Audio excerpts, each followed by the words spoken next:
What was Balaam's third prophecy? This is the question that we seek to answer today as we continue our verse-by-verse study of the book of Numbers on Walking Through the Bible.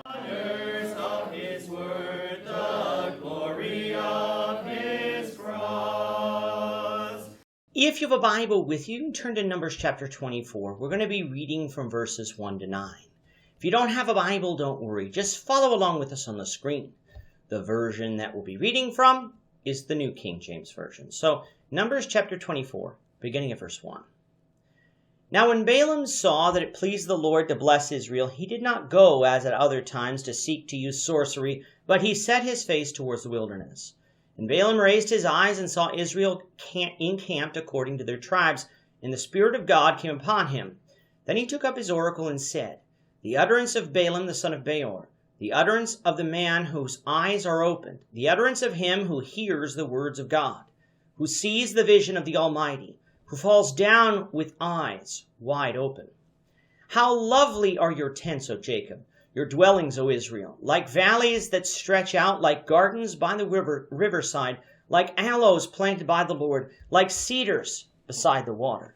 He shall pour water from his buckets, and his seed shall be in many waters. His king shall be higher than Agag, and his kingdom shall be exalted. God brings him out of Egypt. He has the strength like a wild ox. He shall consume the nations, his enemies. He shall break their bones and pierce them with arrows. He bows down, he lies down as a lion. And as a lion, who shall rouse him?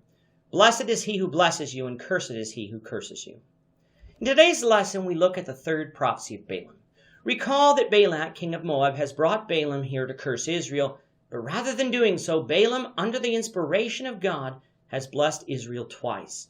The first prophecy had to do with the fact that Israel had been blessed by God with size and might. So how could Balaam then curse what God has not cursed? The second prophecy was directed more at the king of Moab, telling him that God is not like man who lies and repents of what he has planned on a whim or when something better came along. God brought Israel out of Egypt for the purpose of taking the promised land. It was a promise that he had made to Abraham over half a millennia earlier, and he was going to keep that promise. When it comes to this third prophecy that has to do with Israel's future happiness in Canaan, in verse 1 we find that Balaam had come to realize that the Lord was going to bless Israel through him and not curse them. So he didn't go up as before to seek to use sorcery in order to curse Israel, for such sorcery wouldn't work against the Lord. Now, up until this point, we did not know that Balaam attempted to do this, but the very fact that he did shows us Balaam's real attitude. He wanted to curse Israel and earn the money that Balak was offering him. However, he was not going to go against the word of the Lord in order to do this. And this attitude should be a warning to Christians. Sometimes we obey God grudgingly. We may go to church even though we really don't want to, simply because we don't want to go to hell. That is not the type of worship that God desires. Sure, we may not say anything against God or go out of our way to disobey him, but the condition of our heart matters. Are we obeying God because we want to, or are we doing so because we believe we're forced to? Let's all seek to soften our hearts and learn to delight in the law of the Lord, like Psalms 119:97 says, and obey it because it's the right thing to do. As Balaam went out into the wilderness, he looked, and behold, he saw Israel encamped according to their tribes. It would have been a spectacular sight to see so many people gathered in such an organized fashion, with the tabernacle in the middle. The Spirit of the Lord fell upon Balaam again, giving him his third prophecy.